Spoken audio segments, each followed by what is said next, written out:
Good afternoon, everyone. I'm Liz Hume. I'm the acting director at the Alliance for Peace Building. We'll just give it a couple of seconds to get people in the room. So let's give it a second or two.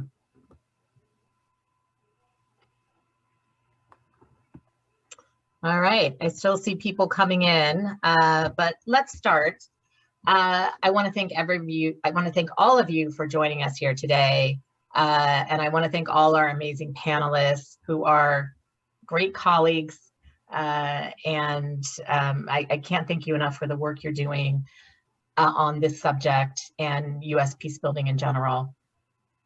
So the way this topic came about is one of the things we found when all of us who have been working overseas, we have donors like USAID or the UN or the World Bank, and there's standards that go into the request for proposals, identifying risk, theory, research that has been done based on good practices. But what we're finding in the US is we don't have that same donor pool that sort of sets those standards as well. And even before 2016, we've seen a proliferation of many groups pop up in the US with incredible intentions to solve the conflict-like dynamics in the US. But we want to take a pause and we want to make sure that we have these same standards here in the United States and that we are basing our work on best practices, research, do no harm, and because why? I mean, it's one thing if you're not doing any harm, but you're still using resources that somebody's giving to you. We want to also make sure that there's a monitoring and evaluation process that's adaptive, but also more importantly, you could actually be doing harm and polarization, even though that is not your intention. So with that, I'm going to turn it over to Mindy, who is really an expert on the research on this. And she's going to moderate this tremendous panel. And I'm going to let her introduce everybody. And once again, thank you so much for being here. Oh, terrific. Thank you. And I actually want to start on behalf of the panel thanking the Alliance for Peace Building for doing this. Not only have they been putting on this fantastic series of webinars, I've been able to catch many of them over the last several weeks, but you also are really doing a fantastic job of representing us to other communities that many of us don't reach. You just got a call from the NSC, you're in Congress, you've written wonderful articles that are targeted for audiences of policymakers. So I really want to thank AFP for the strategic work that you're doing in facilitating these conversations amongst practitioners and then sharing that information with people who are making a lot of the decisions that shape the environment that we're working in. So many, many thanks for holding this and for everything else that you're doing. We have a fantastic... Thank you, Mindy. It's very lovely to hear. So I super appreciate it. Thank you. Wonderful, wonderful, because we really do mean it. And thank you for assembling this fantastic panel. I am so excited to be with this group of people today. We have Tim Phillips, who is going to be talking to us about many things, but in particular about some of the neuroscience and psychology that's behind or driving a lot of the dynamics that we're experiencing. And I've heard him speak before in many different fora. He and his organization Beyond Conflict have really been leaders in exploring this area of the dynamics. We have Nathan Bomey, who is with USA Today, and he's got an interesting mix of working on supply chains and now having found out that his book on bridging divides is experiencing some supply chain hiccups. So those of us who have pre-ordered it we're just gonna have to contain ourselves for a little bit longer before we get access to it. We also have Prabha, I'm not even gonna try the last name and I apologize. She is with Mediators Beyond Borders, and she has really been a driving force for one of the new initiatives that I have been able to be involved in addition, alongside DG Mon, who's the president of the National Association for Community Mediation. And this is building the Trust Network, which is a network of organizations that back in October really we had been talking about the fact that there was a potential for election-related political violence coming up, and this is a group of organizations that joined together to try and either prevent or mitigate that sort of election-related violence. And both DG and Prabha can speak more about that later on, but Prabha really has been one of the forces, like Liz, in bringing lessons learned and experiences from around the world into this context as well. And DG, I'm on the board of the National Association for Community Mediation. I have had the immense privilege of seeing him in action in working with the network of 300 community mediation centers across the United States who were doing exactly what we're going to be talking about on a day-to-day basis around the country. And he's able to talk about how people in Macon, Georgia are addressing these issues, and then how people in Portland, Oregon are addressing these issues, and the challenges as well as the solutions they're coming up with. So this is a fantastic group of people, and I want to just go ahead and get them talking right away. What we're going to do is we've decided that we want to turn this into as much of a conversation as possible. So we're going to go through 3 rounds of moderated questions and answers. Each panelist, I'm going to ask sort of an overarching question. Each panelist will take 3 or 4 minutes to answer. We'll have everyone answer, then we'll go to the next round. And then towards the end of the session, we'll open this up for general questions and answers, responding to questions from you all. And the 3 questions we're going to do is we're going to start off sort of looking at the overview, the big picture, the context. And I'm going to be asking the panelists from their point of view, and they're 4 very distinct points of view, what do they see as being the factors that are shaping how well or poorly we are able to have these conversations? And so we'll have a chance to sort of explore the context around us.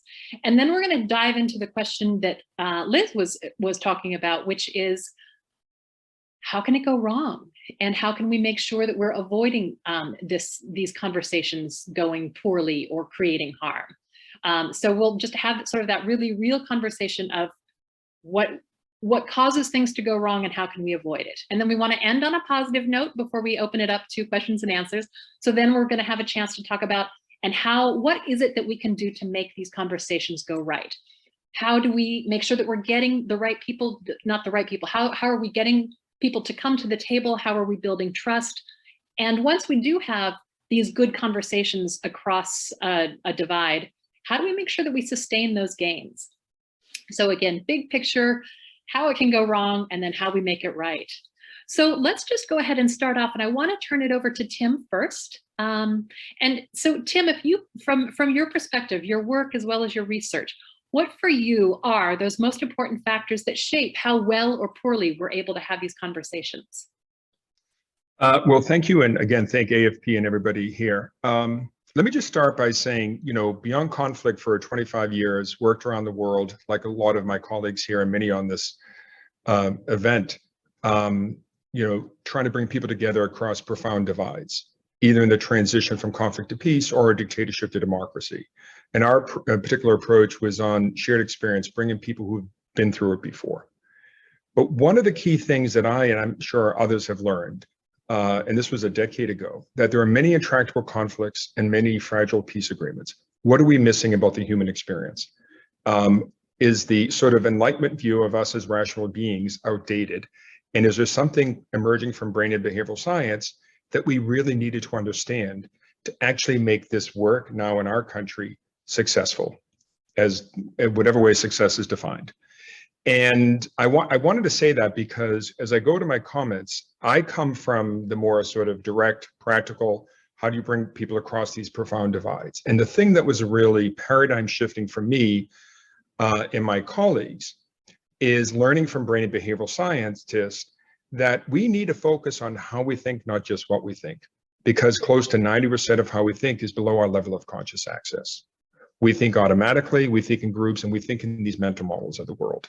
And what got me particularly interested in brain and behavioral science was a retired neuroscientist saying to me, when Jerry Adams, if you know, was the former head of Sinn Féin and one of the IRA leaders, came to a course I was teaching 12 years ago. And a student asked the question, how do you sit across the table from somebody you may have tried to kill, or they may have tried to kill you? And his response is, it's tough to make peace with a humiliated partner. And this retired neuroscientist came up to me and said, there's a lot of themes in brain and behavioral science behind humiliation and empathy and fear. And when I queried him, he said something so powerfully and simply. He said, let me tell you as a scientist, we're not rational beings with emotions. In fact, we're just the opposite. We're emotionally based beings who can only think rationally when we feel that our identities, as we see ourselves, are understood and valued by others. And the reason I want to mention that, I think it's a foundational piece for how we at Beyond Conflict think about these challenges, because too often they're based on an outdated notion of what allows people to come together across profound divides. And so a few things I just want to add. One is we really need to focus on how we think and not just what we think. We need to do the research. There's a lot of practice out there. There are a lot of programs out there that work, but we need to understand, why do they work? How do they tap into psychological processes and mechanisms that actually make them effective? And there are a lot of initiatives out there that may be stuck in neutral or actually may be doing harm, as you and Liz said at the front. And there's some research, not just ours and others, looking at these dialogue initiatives that actually may be doing harm unintentionally. So one of the things we did, and I'm be cognizant of time on this, is we last year released a report, America's Divided Mind, looking at the psychology of polarization in the United States.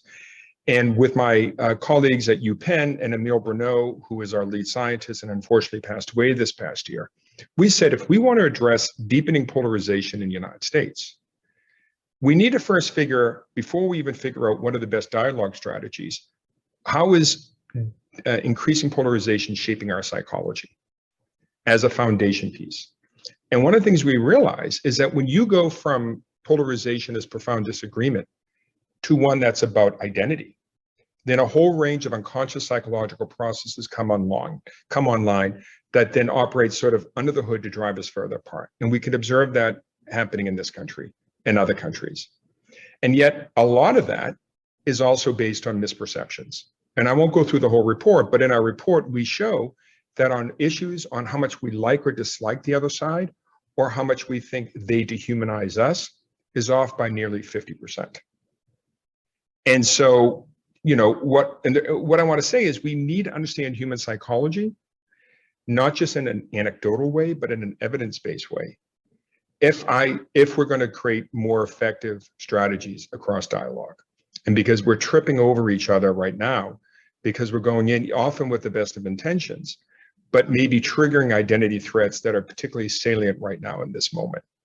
So maybe I'll leave it there, and then we can go to some of the other topics as we go forward.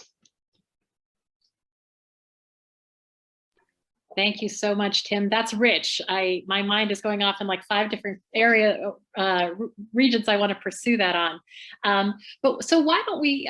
You ended up with the concept of identity threat, and I'm wondering, Prabha, I know that you have talked a lot about you know, the experiences you've had in looking at conflicts overseas that were very identity based, and I'm wondering if you could talk to us a little bit about how, you know, from your perspective, what are the factors that you're seeing as shaping how well or poorly we in our country are able to talk across divides, given what you've seen elsewhere?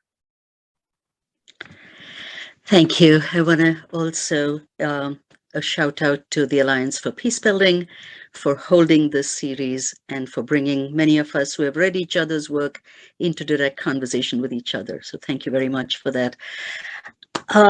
In the interest of using brain science, neurobiology, and awareness of what is underlying, I just want to take a moment to recognize that we are having this conversation also at a time of enormous tragedy and exhaustion. There is something to be said, and I just want to say it partly because acknowledging the context is part of what I want to speak to. And the context in which we are having this conversation is one in which many of you, so my heart goes out to you in solidarity, all of you who are here today, who have lost family members, who continue to lose friends and family members, to reel under, to cope with those circumstances as we continue to try and address democracy in this country. It is an enormous challenge, and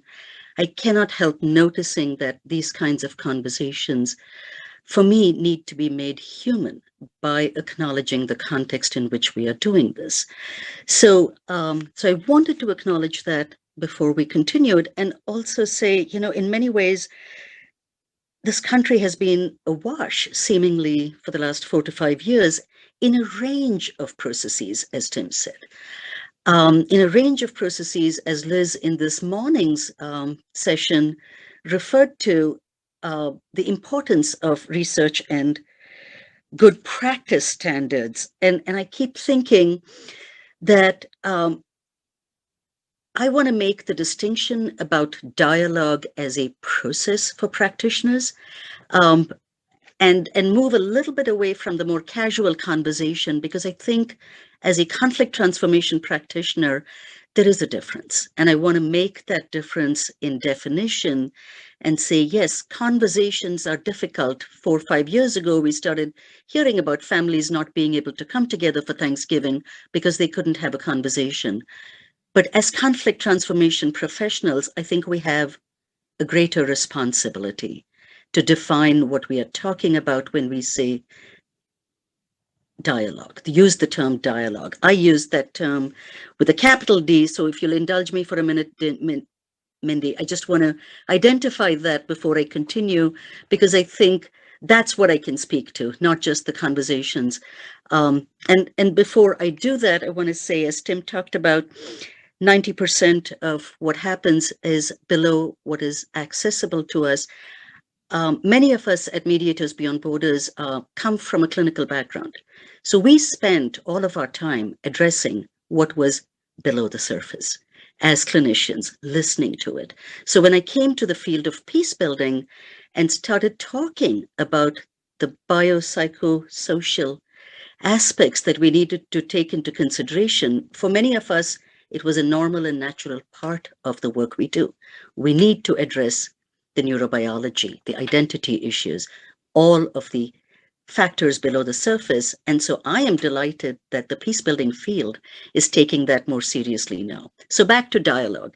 So when I am talking about dialogue, I use that term to distinguish it from conversation as a process wherein individuals or groups, with the help of a third party, impartial, not neutral, let's admit that, a facilitator, engage in a focused and productive conversation with the purpose of deepening their understanding of each other, structured so as to help parties learn about each other, understand and address seemingly intractable differences, as Tim referred to, discover and unpack common concerns, and create tangible shifts in their perceptions of each other. So a lot of what we do as dialogue processes are also based on reflective structured dialogue, which many of you know originated at what used to be called the Public Conversations Project, now Essential Partners, that was developed by family systems, clinicians, and mediators together. So the fields have been interlinked for us in a very powerful way from the beginning of our work. And so the factors shaping, I think, those professionally designed dialogues for me have to do with how well we prepare for these. They have to do with the underlying assumptions of the process itself, not just of the content, but of the process, because I really, truly feel like we as professionals are responsible for all of the things that Liz mentioned earlier, and that means having a clear understanding of the underlying assumptions about the process, purpose of the process, being very clear for ourselves and for our participants about the purpose. What is the purpose of it? Is it to build trust? Is it to build understanding? Is it to prepare the ground for joint decision making? What is it for? How do you design a process if you don't have a clarity about purpose? And then taking the time to plan and prepare. I am not sure, and so I'm looking, because as I said, because we have had So many, and there are many well-known ones. You have written about them. Professor Erickson at the Carter School has written about them. There are many different kinds of processes. And I'm very curious about the impact of these because hundreds of thousands of people have been involved. What has the impact been over the last 4 years of these dialogues? I'm waiting to see more of that. I'm not yet clear about that, but most of the work that we have done around the world and in the US has been based on practices that are fairly well researched and on practices that integrate neurobiology with mediative practices. Let's stop there. Thank you, Prabha. And thank you for starting us off again by acknowledging the context of incredible stress and division that even this conversation itself is taking place in. That was something that in my own research about liberals and conservatives talking about across that particular divide did come up, was that every interaction is impacted by the context in which we're living. The fact that we have very few models of people who are able to talk and work across the divide, that our social media platforms do consistently drive us. That's something that people are really very aware of. And so, Nathan, this might be a good time to turn to you and hear from a journalist's perspective, as well as a writer's perspective. What, from your perspective, are the factors that are shaping how well and poorly we're able to have both conversations as well as these more structured, intentional dialogues that Prabha is referencing? Well, I appreciate the question. Yeah, I do feel like I'm a little bit out of my league because everyone here on this call is actually doing the work, and I'm sort of the little journalist who just writes about it. So, everything that I say will be through the lens of people who I have talked to, I've interviewed. And what I did was I went back, starting in late 2018, obviously pre-COVID, and said to myself, I can't, sort of continue to live with this crisis of misinformation that causes us to be so polarized, and I see on a daily basis as a journalist, and just see the toxic polarization that surrounds us and do nothing about it. And what can I as a journalist do? I can go out, I can talk to people like the people on this call, like the participants, like for peace building, just anyone in this space who is not accepting the status quo. People who are trying to build bridges across divides, whether it's politics, whether it's race, religion, class, or culture. And my hypothesis going in was that despite the differences between might meet, that they would actually have shared qualities. And when I say they, I'm really referring to the people I'm talking to here. But I think oftentimes you may need someone from the outside to kind of come in and say, here's what you have in common. And the approach that you're taking actually does bear a lot of similarity. Not to sing my own praises, but I think Maya was right that there are a lot of similarities. But I think, to answer your question, Mindy, it starts with the recognition that we still live in a segregated society. And what I mean by that is, yeah, Jim Crow is gone, but we still are segregated by race. We are segregated by politics increasingly more and more. If you look at Bill Bishop's book, The Big Sort, he lays it out there. We're segregated by religion. Dr. King said Sunday morning is the most segregated hour in America. We're segregated by geography. We have urban versus rural conflicts. And I think that sort of permeated segregation that just sort of has enveloped our society now is really the central cause of a lot of our conflicts, in the sense that if people don't know someone who's not like them, they will remain entrenched in a sort of very tribalistic culture. This speaks to what Tim was saying. And so the fundamental thread between all the bridge builders that I have met is that they believe that forming relationships between people who aren't like each other is the number one way in which to begin to start to tackle these divides. And the only question, of course, is how do you do that? And so, from what I learned from talking to people, it starts with you acknowledge the truth. You don't past, you acknowledge things that have happened.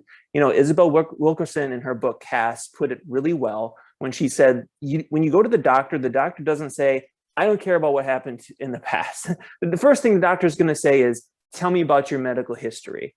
You can't build a bridge unless you understand and what the soil is like. You have to have a firm foundation. Otherwise, you build the bridge will sink. and a collapsed bridge is going to cause international headlines. So, you know, you can't really approach it without actually understanding the past. So it starts with that. But I also think that it doesn't typically involve shame, you know, and Tim used the word humiliation. Bridge builders don't believe in humiliation. They don't believe in shame. They do believe in accountability.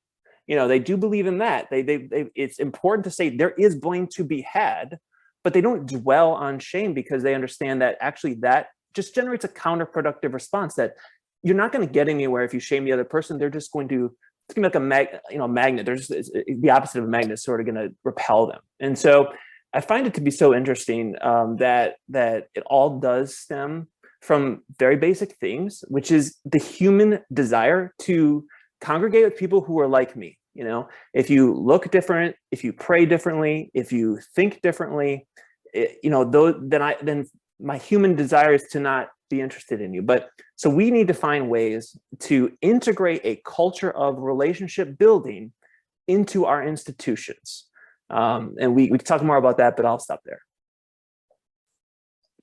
That's wonderful. And I think that it's setting us up really well to turn to DG. Nathan was talking about the importance of relationships. He was talking about the role that history plays.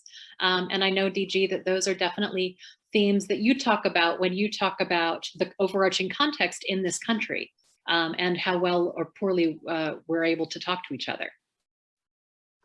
Yes, good afternoon, and thank you, Mindy, and I want to second thanking AFP for providing this forum and this opportunity. For those who don't know the acronym behind me, it's the National Association for Community Mediation, which we are part of the Trust Network, which Prabha has spoken about. And we have been around since the early 90s, and we represent groups and individuals that have been around since the 1964 Civil Rights Act and started out in response to it. So when I hear comments of we are divided by religion, we always have been. Let's go back to the Maryland Massacre, back before there was a state of Maryland. We have been divided by race. Let's go back to what we have done and continue to do to the indigenous population, let alone any other ethnicity and race. So this is not new. And I want to be really clear about that. And our members recognize it's not new.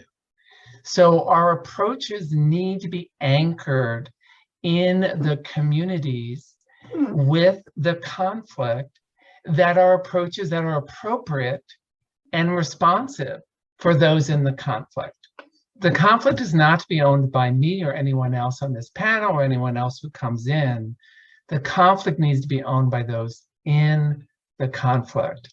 And what we do as practitioners is listen and learn, and then attempt to hold the space in a manner that allows the others to be empowered to create their choices.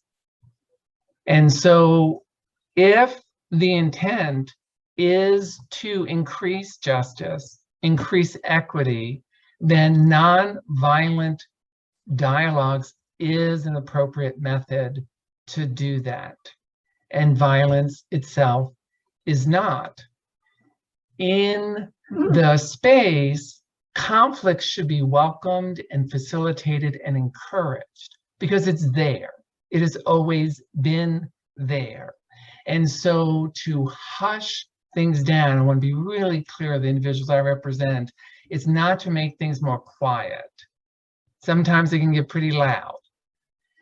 It is to make sure that that dialogue, that conversation is always continuing in a way that doesn't harm those in that process.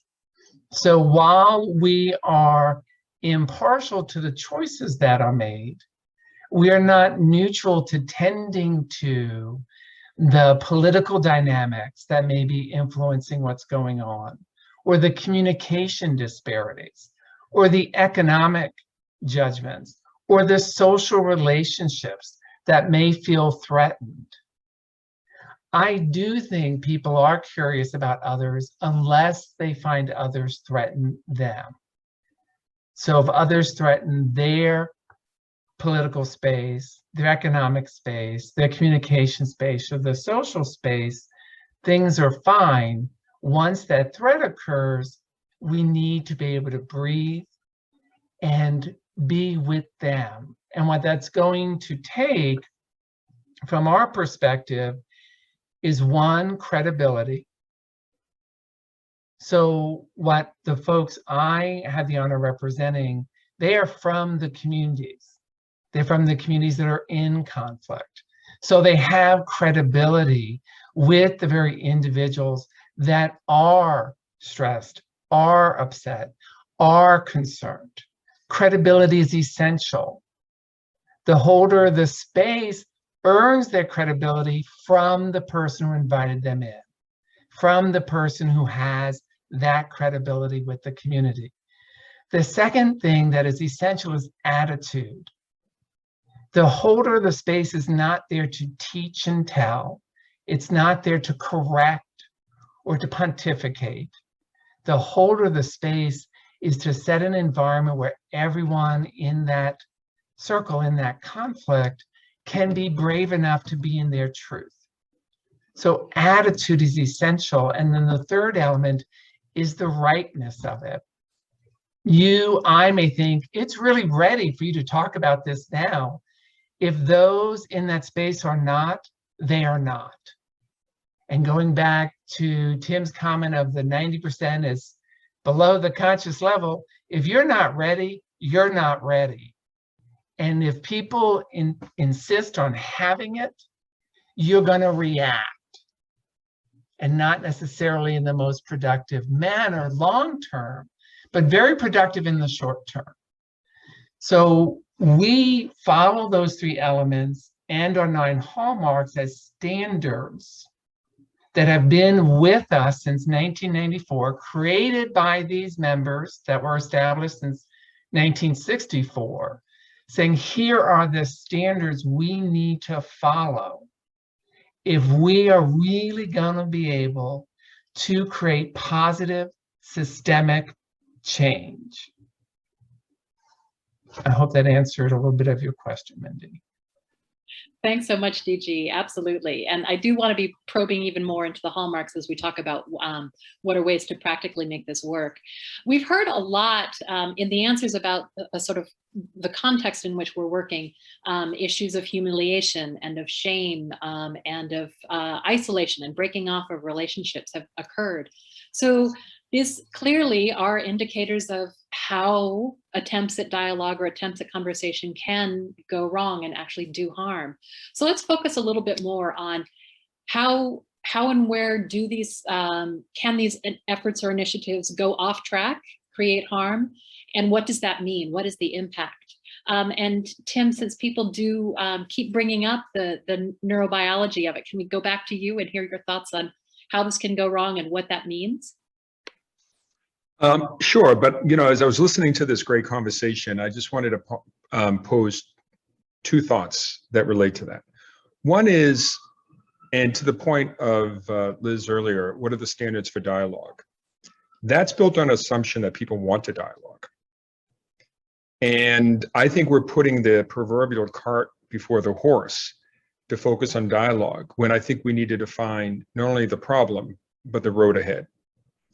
And I think what's a unique problem here in the United States is that, and think the work a lot of us have done internationally, from Northern Ireland to South Africa to other places, there was a point of rupture. There was a point of a real sort of transformation taking place, right? That is happening in communities and areas in the United States, and more nationally, but still it hasn't really evolved to that this is a real point of rupture, that there's a shared understanding that this is a moment we need to really embrace, because people have a different interpretation of what this rupture is about. So for a lot of Americans, particularly those who supported the last president, there's a profound threat of their identities and status under real threat. And that a lot of evangelical Christians feel they're a persecuted minority in this country or community in this country. Right. And so to me, I think we need to think about, how do we dialogue, not about just so we can get along and address our problems, almost how do we have a dialogue to have some shared understanding of where we're going as a nation? And it goes to, I think, Prabha's point about the difference between conflict resolution and conflict transformation. Because in my understanding and experience in conflict transformation, it is transforming a system. Where conflict resolution is ending the war, ending the fighting. So what happened to some extent in El Salvador, I mean, there were some transformation parts, certainly in the Dayton Peace Accords. That was about resolving a conflict, getting people to the table to stop the killing. But was it really transformative the way, in some ways, the South African model of transformation happened, of creating, even though it's completely full of inequities and economic inequities. But, you know, they did build a multiracial democracy and a constitution that still works. And there was a fair amount of transformation in South Africa in that process. But they were at a point of rupture that there was enough consensus in that when they were dialoguing, they knew what it was in the service of. And there was some agreement on both sides, in the National Party and the ANC, what this dialogue was about. It took a lot of work and a lot of conversations. And third, more people were killed in the period between Mandela's release and the election in '94 than in the previous 30 years through political violence. And so my point is I just think that we need to be very clear of what the dialogue is in service of. And we have to recognize that there are communities in this country who feel that the democracy they're trying to defend is under profound threat. And then others who want to create a multi-ethnic, multiracial, inclusive democracy. And that's in real contest. And how do we come to a shared understanding of what the nature of American democracy will look like in the next generation? And I think dialogue, you know, that brings more people in has to be framed around that agenda. And my concern, and I think we all see it, of the 300 or 400 dialogue organizations, it's, you know, and this is not a criticism, how do we get along and reduce the heat? A lot of social justice activism, as is their brief, is about raising the heat and polarizing, right? And so, you know, even dialogue is tripping over each other because they're really in conflict with what are we dialoguing about? And there are some profound issues at stake here. And back just quickly to the science, I'm a non-scientist, so, and that is, you know, my colleague Emile Bruneau several years ago did some research because we were looking at Islamophobia in the United States. And we were at a conference in Washington about 7 years ago. And he and I were, you know, talking about brain and behavioral science. And the question was, is there anything that science can illuminate how we deal with Islamophobia in the United States?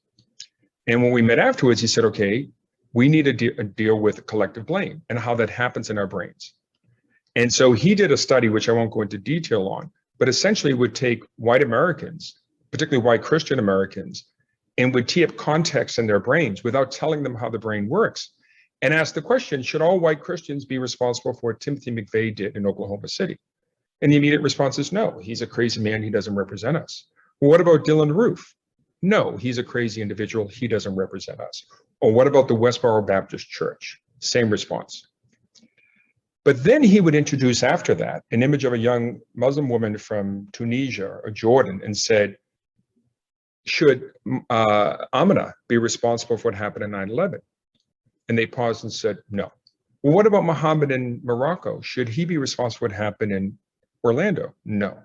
And what he was finding, and this has all been written and peer reviewed, is that once you tee up context in the human brain, then people don't see out groups with a negative stereotype in the same way, because their brain then processes unconsciously hypocrisy.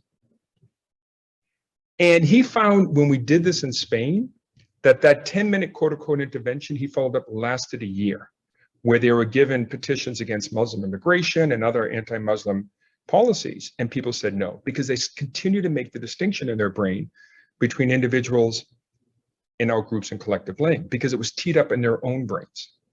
And we saw the same result here in the United States. And what's the big takeaway from that? Well, you know, calling out people's hypocrisy actually shuts them down. When you don't call out people's hypocrisy, there's more of an organic and conscious sort of cognitive process in which whatever gain or benefit they achieved in that intervention lasted. Now, it doesn't mean it lasts infinitely. There's constant reinforcement, but this is sort of the research we're trying to do. And one of them is that we're exquisitely attuned as humans to context, and it's a biological necessity to feel understood. And any dialogue, whether it's in my family or whether it's across political divides, people do need to feel understood as they see themselves. And when we contextualize something that we understand, it literally creates a cognitive shift where we're more willing to understand and connect with the lived experience of others. And I think in every dialogue, particularly difficult ones, letting people know about how our brains work actually before they go into dialogue, I think would increase the capacity for effectiveness. And thank you for that. You're raising a lot of important factors for success, but also, I mean, in terms of just self-knowledge, being a big factor of success in these sorts of initiatives, but also the fundamental challenge, which I'm seeing is being echoed by participants in the chat, of what's the purpose of these? Is it the short-term conflict resolution or longer-term systems change? And how do you get about that when they're even just to understand the goal or the purpose, there seems to be a big chasm.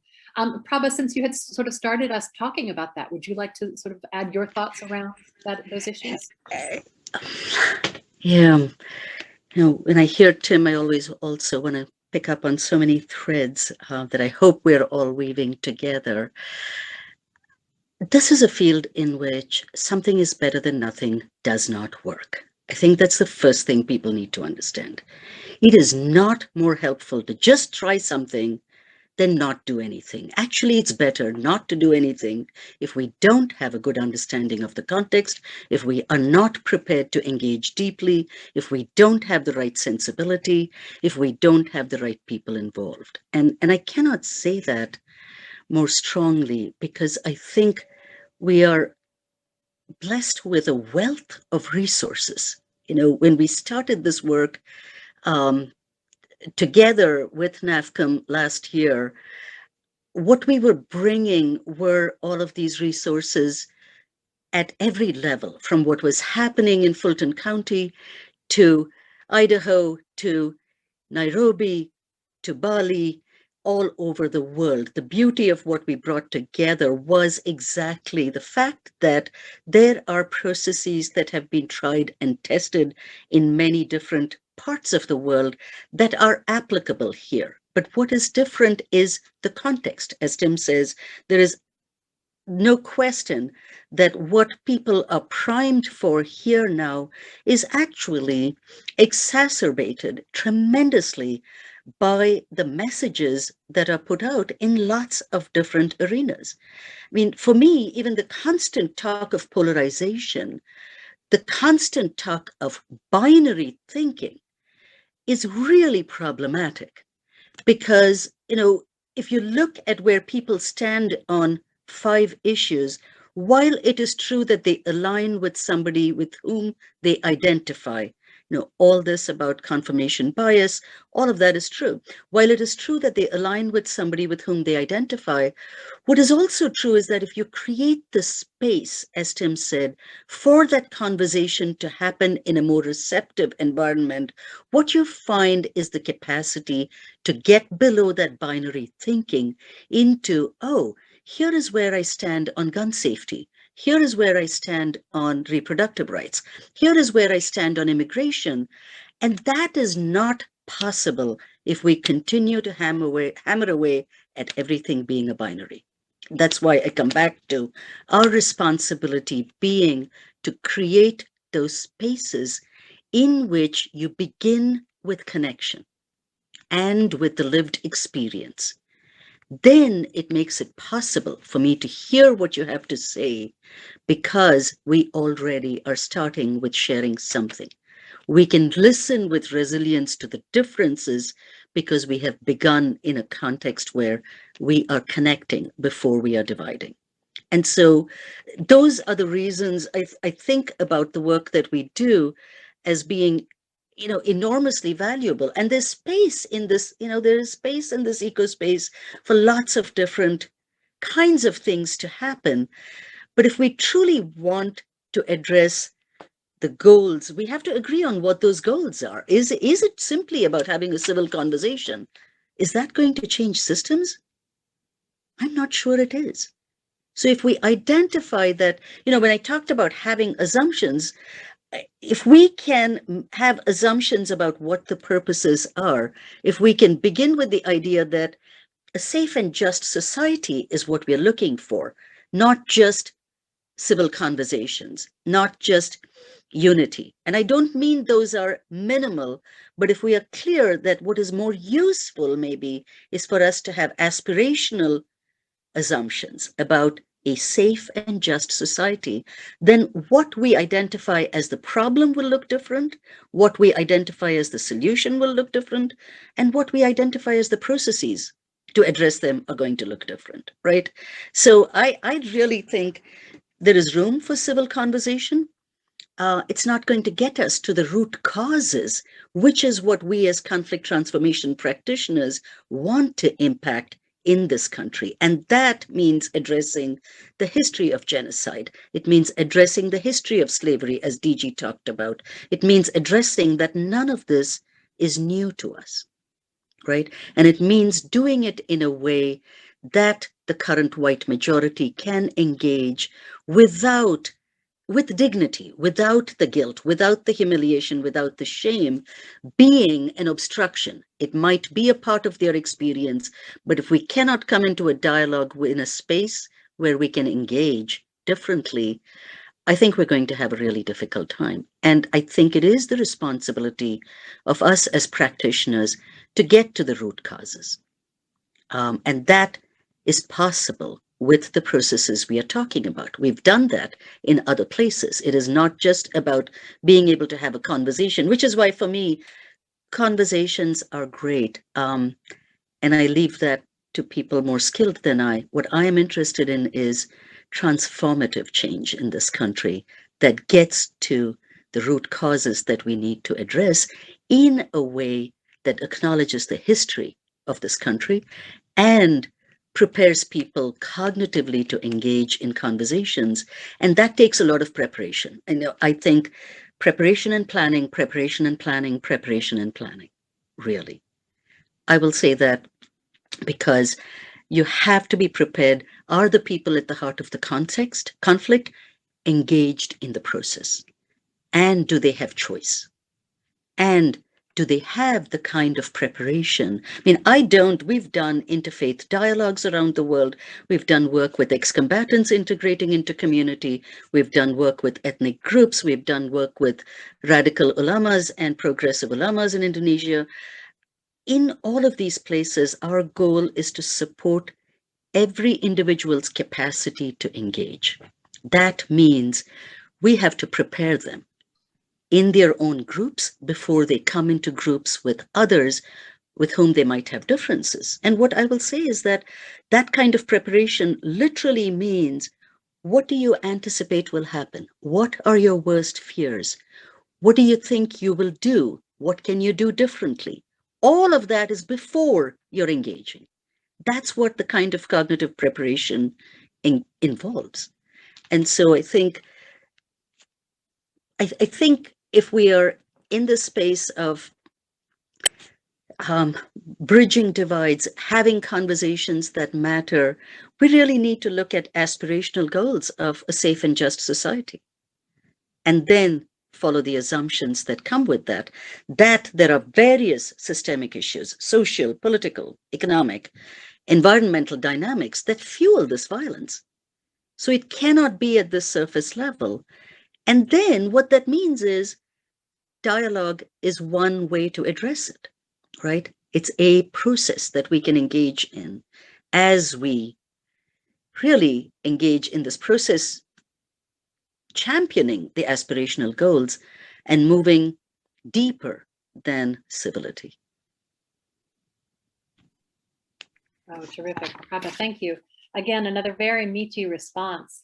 You said many things that I've scribbled down quotes from, including, I think that it's something that I think maybe Nathan can talk to us a little bit more about in terms of how do you make it possible for me to hear what you're saying, and vice versa? I mean, how do you, as people who are facilitating these conversations, how do we open up that possibility where people truly are able to hear each other, where, as Tim was noting, misperceptions don't get in the way, assumptions don't get in the way.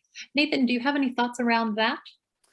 Yeah, I mean, I like what Fraba said about civility. I think that's a really important point. I think oftentimes when we have a conversation about the need for civility, it's actually really the pursuit of an edifice of civility, the sort of the appearance of it, not necessarily civility itself. And the question is, okay, how do we talk civilly with each other? It's why can't we talk civilly with each other? And the why is really the issue. It's like, if we can't talk civilly, that's sort of the symptom. The root cause is really what we need to be in discussion about. And so that, you know, to your question, then I think, and here's the odd thing, and a few other people have already said this, that, you know, we listen, and we live in a speak first, listen second culture, but bridge builders actually tend to listen first and speak second. And, you know, we're immersed in hot takes, we're immersed in opinions, you know, like my industry opinions. We can supply that all day, every day, if you want that. The problem is that, you know, it does not involve a mentality of curiosity. And, you know, bridge builders understand that if you want to make a difference on an issue that you care about, you actually have to first show the other person you're invested in their story. You know, because that's such an interesting dichotomy, that one of the goals of listening is to be heard. You know, like, you actually can't be heard until you show the other person that you hear them. And, you know, again, it goes back to sort of what Tim was saying, others were saying about a lot of people just want to be seen. They just want to know that you see them, that you acknowledge them. And, you know, but this is much easier said than done, because natural human thing to be selfish, care about me, and, you know, to not necessarily care as much about the other person. But I think what bridge builders recognize is that, you know, what Dr. King said, we're all, you know, caught together in this inescapable web of mutuality, that my destiny is intertwined with yours, that I can't get ahead unless you get ahead. And, you know, the way that Valerie Kaur said it in her memoir, See No Stranger, you know, she's a Sikh civil rights activist, powerful book. And she says, you know, you are a part of me I do not yet know. In the sense that, yeah, I don't understand why our destinies are interwoven, but they are. And so if I don't invest in listening to your story, then that actually compromises my story. And I think it's just so interesting, because, you know, active listening is, and I'm so thrilled to be on a panel with people who are actually immersed in the job or the duty or the responsibility of mediation, because I am personally fascinated by mediators, because mediators are very countercultural. Like, it is not swimming with the stream to be someone who tries to actually remove themselves emotionally from the situation and help people kind of like figure out what they have in common and drive towards some sort of solution. You know, we actually live in a society where we are often taught to do the exact same, that if someone you know, has an opinion, I should tell them why they're wrong, and not try to actually come to some sort of common ground.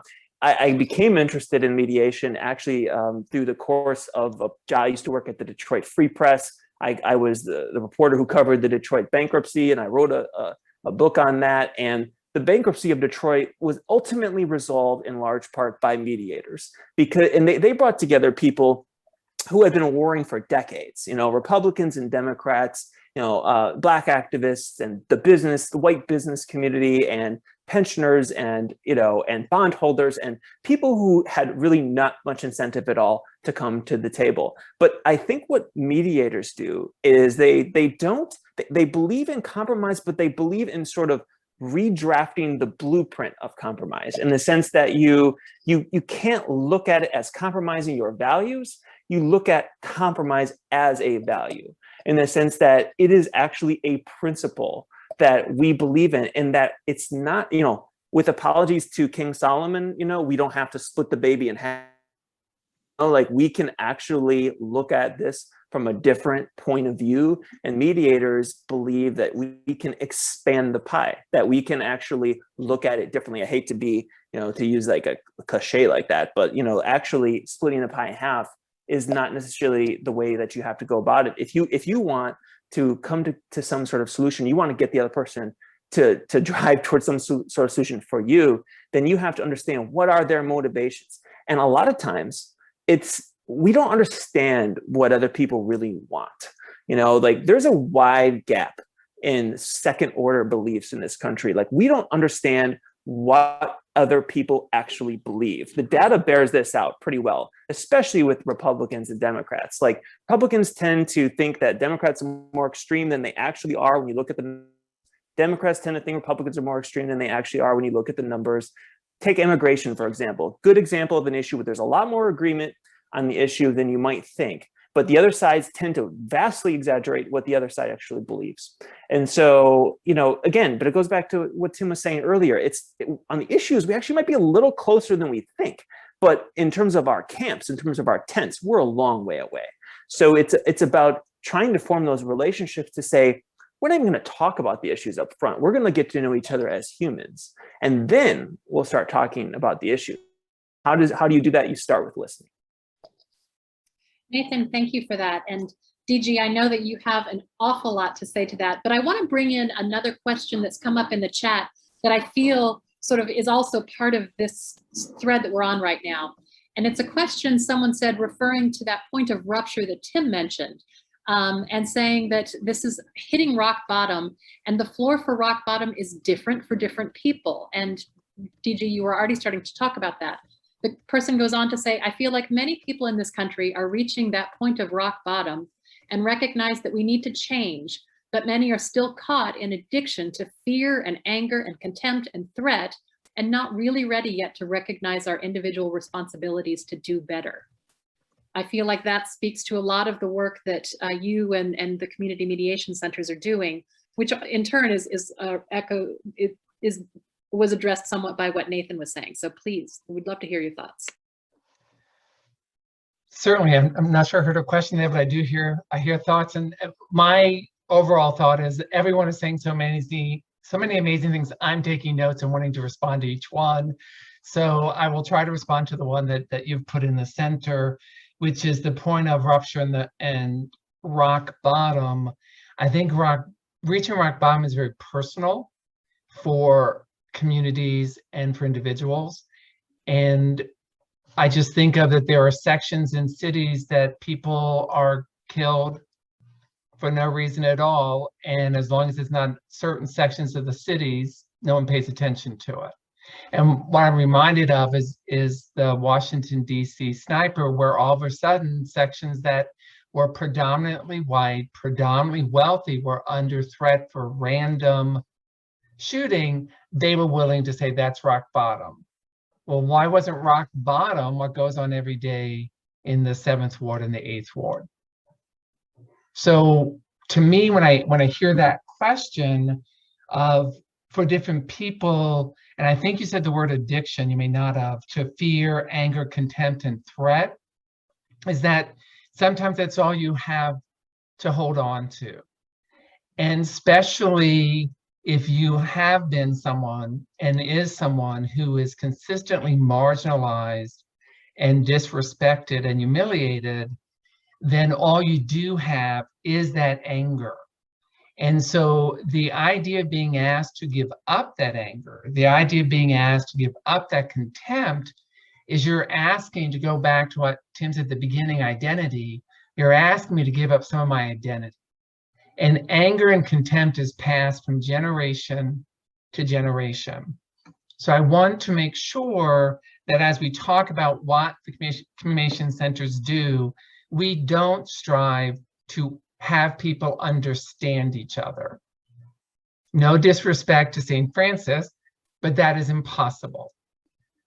What we ask them to strive to is to recognize the humanity in each other, which is different.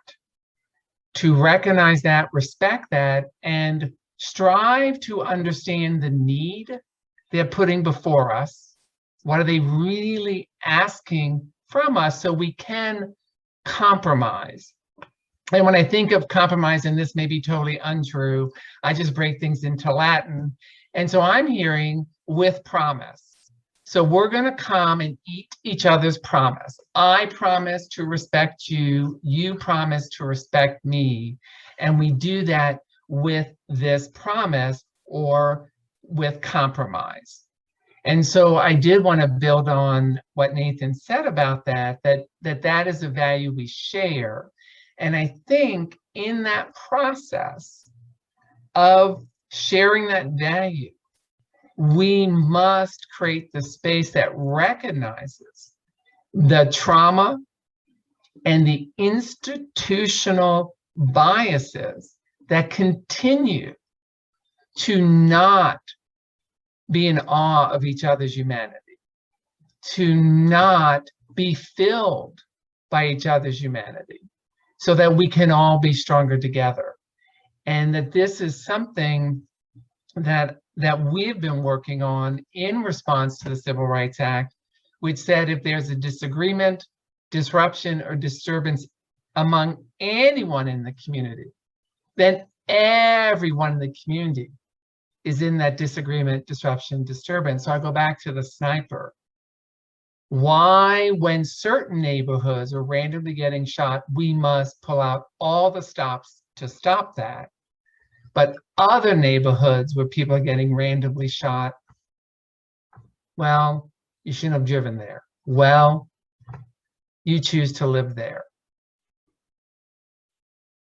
That difference is facilitated by our institutions and the individuals in them. So it's not an either or. We must help address the conflict that's in front if the people are ready to address it.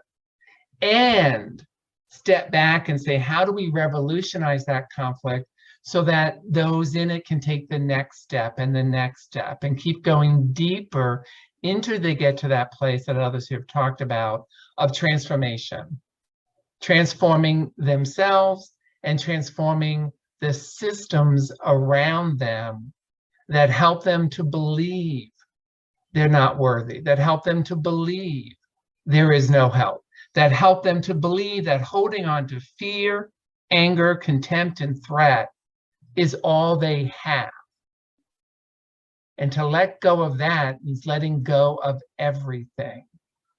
And until we get to that place, we must go at it one appropriate step at a time based on the credibility of the person holding the space, invited in by someone with credibility, in that place of attitude that I'm ready for this, not that, this, and now let's see what we can make of it.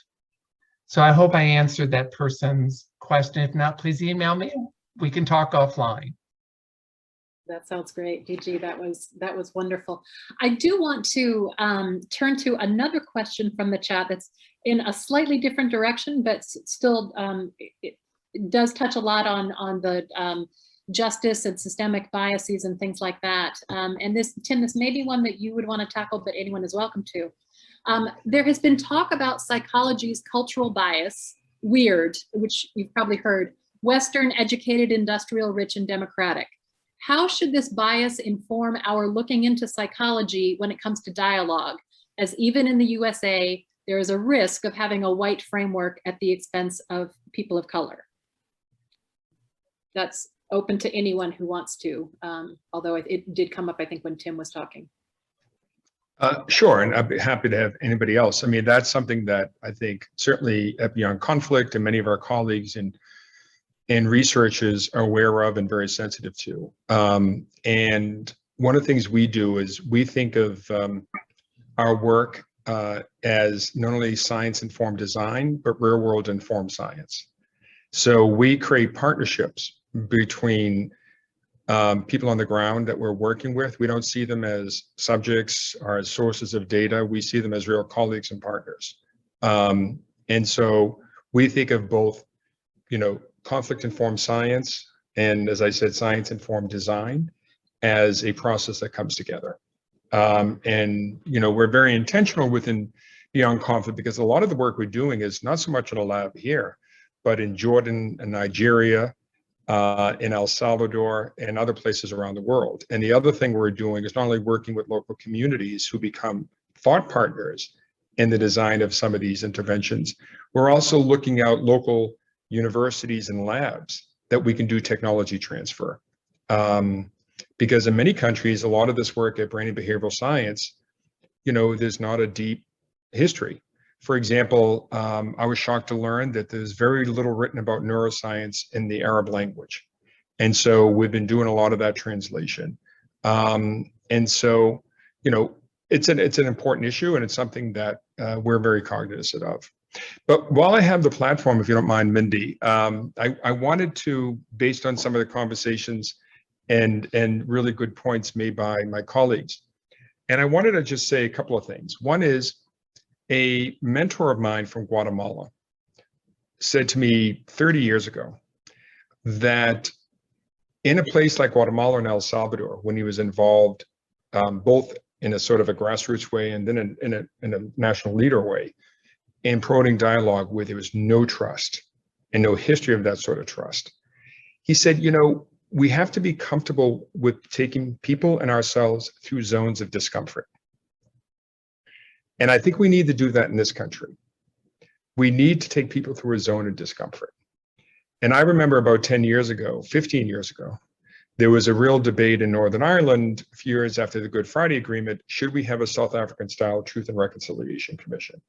And because I, in Beyond Conflict, was very involved in the South African, in the early conversations that led to the TRC, but also in the Northern Ireland peace process, I actually wrote a piece and I said, well, there is a difference between a state like South Africa, Argentina, and Chile, where you had state dictatorships that were really the main source of violence and repression, in a place like Northern Ireland, where a lot of the killing was civilian on civilian. And so, is it to have a Truth and Reconciliation Commission like South Africa, or is it to have a different, in a sense, indigenous process that's really shaped to the particular dynamics of Northern Ireland? And the big question is, whose truth is being told in a divided society? And if there's any truth, is that there are multiple truths. And generally speaking, particularly in deeply divided societies. And that is a discomfort for a lot of people who want the binaries I think Prabha was talking about, that we have to avoid. Who's guilty and who's innocent? Who's the victim and who's the victimizer? And it was very difficult in the context of Northern Ireland for innocent victims, not just people on the Protestant political side, but innocent victims of either IRA or loyalist terrorist activities of bombing, to recognize, particularly in the Irish Republican tradition, they felt a deep sense of grievance going back over generations that led to this, struggle for change. And then when there was a talk of a truth commission, the question is, well, wait a minute, are you saying that everything that we and multiple generations of our family struggled and suffered under is illegitimate? And so, in a country like ours, we need to go through a zone of discomfort on all sides to recognize that if we're going to reconcile our history as a precursor to even thinking about reconciling our people, we have to recognize that there are these different narratives. And it's not a competition of narratives. It is not, in my mind, and some of the things I've seen and what the science is also reinforcing, that, and this is where it becomes difficult, is yes, people who have been marginalized, humiliated, and discriminated against need to be heard, and need to be heard first, by the way. But other communities need to be heard as well, because how those narratives structure their identities that become sacred to them.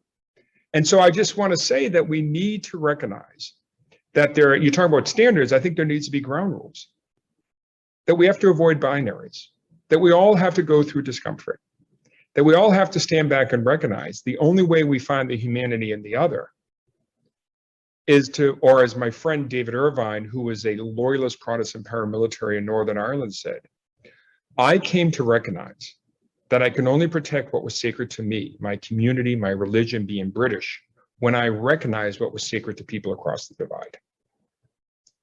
And once I started to do that, then begin to really embrace what it is to work together to have a different future.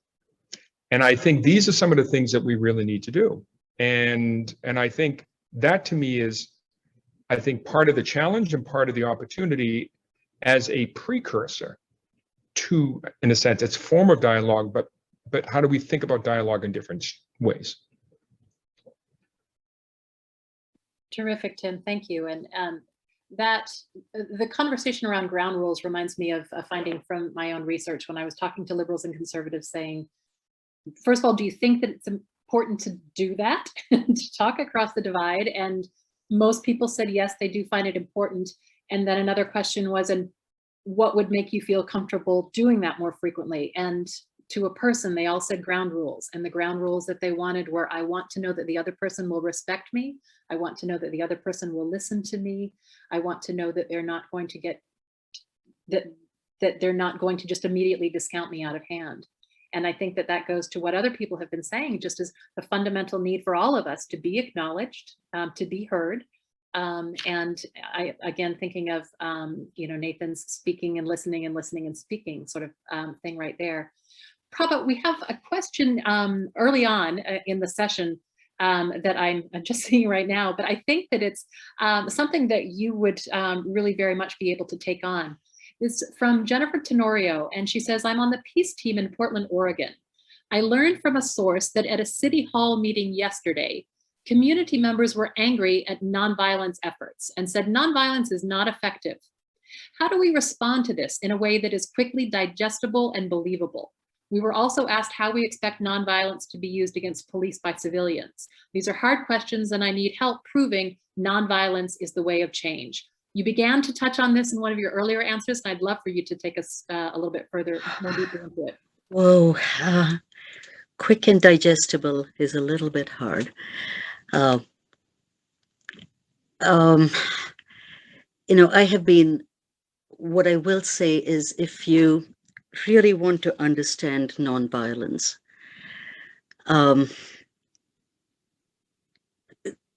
connect with Kazu Haga. His recent book on Kingian nonviolence is an amazing journey into true nonviolence that is translated for the current context. I grew up and studied in the state that Mahatma Gandhi, who King followed, practiced.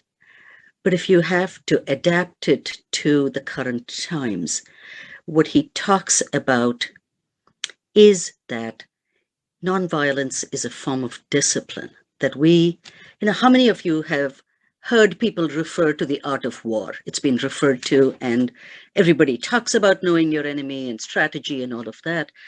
What we don't have is the discipline of nonviolence, which is incredibly painstakingly developed. And so I think for those who talk about nonviolence or non with a hyphen and then violence, that's very different from the discipline of Kingian nonviolence that requires us. I mean, those people who stood at those counters, those people who walked across the bridge were prepared in a way that we prepare our military. That is the kind of discipline that I think nonviolence takes, a preparation for the kinds of responses we have to anticipate. The other piece I will say is that historically, and both Chenoweth and Maria Stefan, I don't know if she's here, have written about the extraordinary effectiveness of nonviolence over the last 100 years. You look at the research and the data on violent action versus nonviolent movements, there is no question. That's not a quick answer for somebody in the middle of a heated moment. In the same way that, I've had city council people call me and say, we've had 3 bad meetings. We want our tomorrow's meeting to go well. I'm inviting you as a mediator to come and make sure that it happens. Sorry. That's not the way it happens, right? We all know that. So I think Kazu Haga's book is a tremendous resource. And the research in general on nonviolence is really important. And I'm a visual person. This is my handicap. So if I go back to the question, I might be able to understand or address a little bit more about what's going on in Portland. I'm happy to talk to the person who raised the question. I know we have a lot of other resources in Portland also, and so can make those connections. I do want to, like Tim, go back to the cultural context, which is relevant when we are talking about psychological research and brain science. There is no question. I have to say that in everything we do it by invitation, which means it is always in partnership with a local actor. They are our partners, which means it is co-created, collaboratively delivered, and we don't take a step without testing every word and intervention with our local partner, which means if we are working in West Africa, as we did, our local partner were a group of clinicians who practiced N2 therapy that originated in West Africa. They delivered the psychosocial services. We didn't walk in there talking about PTSD or cognitive or CBT. We asked what the need was, partnered with a local set of psychotherapists who delivered the services. I mean, I have watched too many times Western clinicians come in to refugee camps and practice in ways that it breaks my heart. It just breaks my heart, because if you are not aware of what indigenous practices are, if you're not aware of how anxiety and depression might get expressed differently, in particular in Sri Lanka versus let's say in Monrovia, in Liberia, there are differences because context is very relevant. So I think it's really important to make sure that our practices are contextually and culturally relevant. And I will reinforce that, I serve as a consultant for the ASEAN Regional Forum, where we are training people in preventive diplomacy. These are track 1 actors, ministries of foreign affairs. And the one topic they ask for over and over again, because it is not as common, is the neurobiology of conflict. It is really understanding how, what happens in these contexts, and how brain science can inform preventive diplomacy, how brain science can inform trauma-informed practices. So I think that is true, that there isn't as much of the research that is translated, but what is in the lived experiences of indigenous groups all over the world are healing practices that are community-based. And all we have to do is ask. Make the comparison. Those of you who've done EMDR training and bilateral stim, look at drumming practices in communities. What do you think they do? Exactly the same thing. So I think it's really important for us to recognize the relevance and value of local practices before we introduce anything from the outside. That's a value we need to hold dear, and a certain level of attention to teams that are truly multicultural and multidisciplinary. Many years ago, I had a trainer walk in front of the room and ask people what journals you read. And people named the journals in their field. And then he pulled out this cart of journals from about 15 different fields. And I have to say, that is our responsibility. I don't think it's enough to read about the law or psychology. We have to understand history, anthropology, neurobiology, because we are bringing people together in contexts that are incredibly complex and trying to impact systems that are incredibly complex. So there is no facile answer to what this country is facing. And I hope it's something we undertake for the next 50 years, or at least the next 20 years, as we look at generational change. I mean, that is what we are committed to.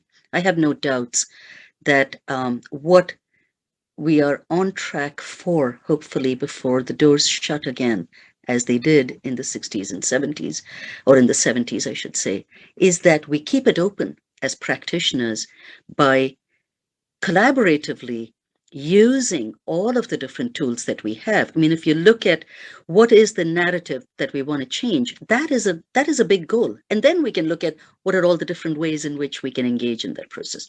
Sorry, Mindy, I went on longer than I should have. Not at all. There was, again, a lot of wisdom in that.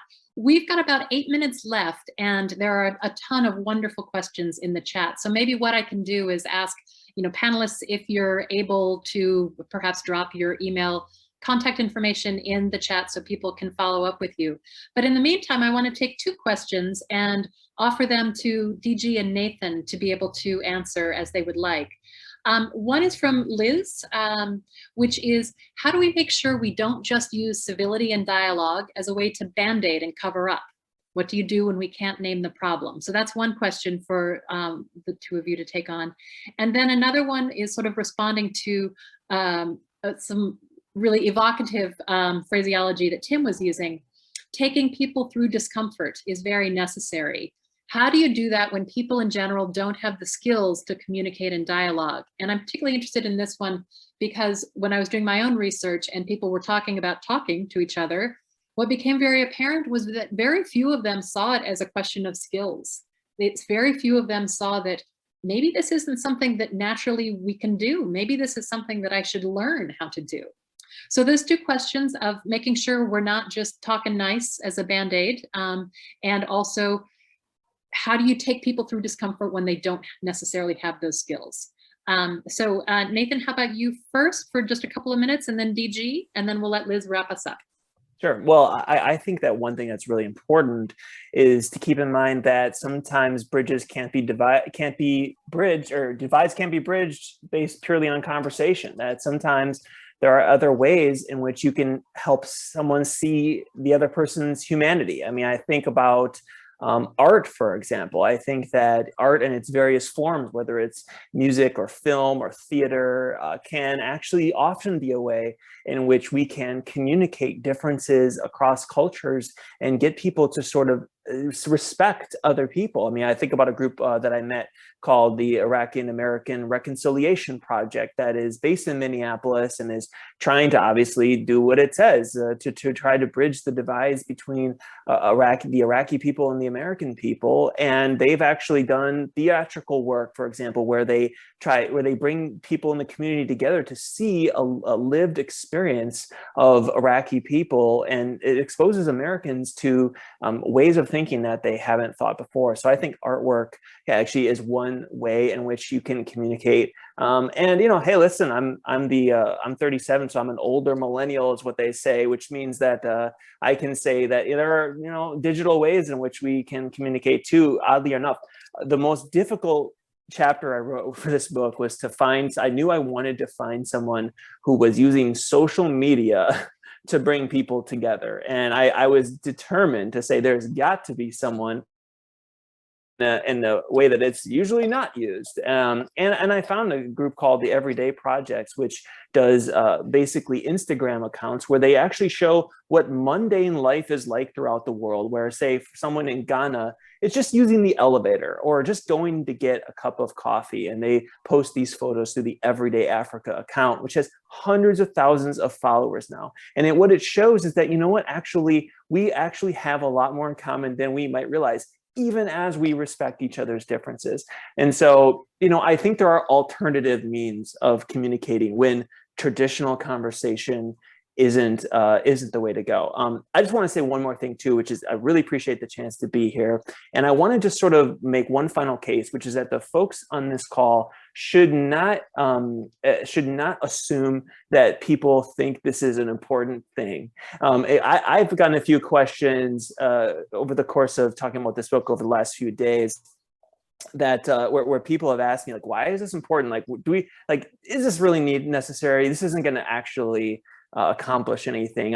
It's kind of surprising when you encounter that kind of like outright skepticism about the need to bring people together. But I would say this, in addition to everything we've said before, that bridges are transformational. I mean, bridges actually transform societies. You know, if I were to say to you, you know, what's the first thing that comes to mind when you think of San Francisco?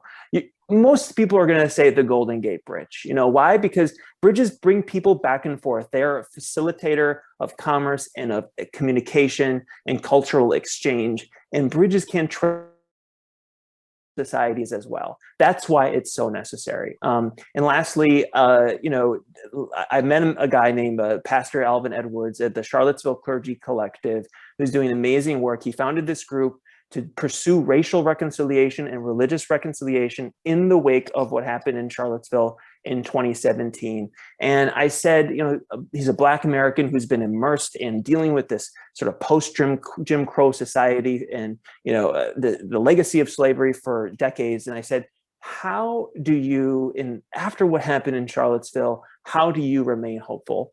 And he said, I have to believe that other people can change, because if I don't believe that they can change, that's a belief that I can't change, and I can't accept that. And I thought, wow, what a powerful way to look at this. And so there's so many reasons to be motivated and to try not to get discouraged for the people on this call, because it is really impactful what you're doing. Thank you, Nathan. All right, DG, we've got about 2 minutes. You've got so much wisdom. Share us. In the 2 minutes left, I'll just simply stress what is key in our name is community before mediation. And I'm hearing that as a theme in what is being said. And so before going in and saying, here's a unique, creative new way of listening, is to first listen to the community and learn how they express themselves as individuals, as subsets, and as groups. And we talk naturally, we listen selectively. And so learning how to listen in a more broad perspective takes patience and time. And so I will end with my 1 minute left by saying to the comment of discomfortable conversations, many of us live every day in discomfort because we don't fit in with the larger society. So welcome to a discomfortable existence, and may we share it and celebrate it together. Did I do good in 2 minutes? All right, there you go, Mindy. You did better. That was 90 seconds. With the remaining 10 seconds before over to Liz, I just really want to thank each and every one of you. I have scribbled many notes and written things on my heart. Thank you. Liz, over to you. No, I just, again, thank you all so much for this discussion. The engagement, the attendance has been phenomenal. We're going to be sending it out, the video recording. And I just can't thank you enough for this really important conversation and how critical it is to put together these principles and standards as we move through, Prabha talked about it, our messy conflict. And I don't know about you, but this work has given me so much humility when I think about the work I've done overseas. Because it's hard, it's messy, it's complicated, we're going to make mistakes, but you know, we need to make sure that, you know, there's nothing exceptional about the conflict in the US. It's our conflict, but we need to make sure that we are using best practices and research and applying the tools and the skills that we have and we know. And adapt along the way when we do harm. So anyway, so I thank you so much. And I wish everybody a wonderful rest of the afternoon. Bye.